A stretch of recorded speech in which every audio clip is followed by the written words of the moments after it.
Pertempuran sengit terus berlanjut di garis depan timur kota Bakhmut, Ukraina antara pasukan Rusia dan Ukraina.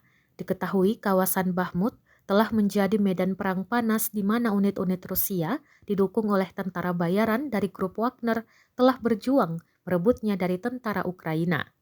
Terbaru beredar rekaman di Telegram pada Jumat 20 Januari 2023 yang memperlihatkan pasukan Ukraina menyerang posisi tentara bayaran Rusia Wagner.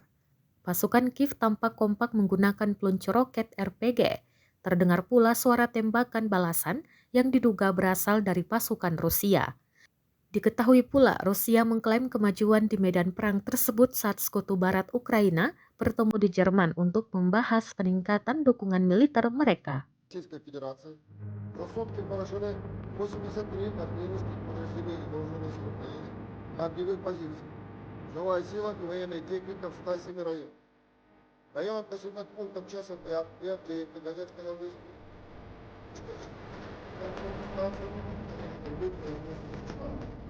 В районах населенных пунктов Орехов, Петрова,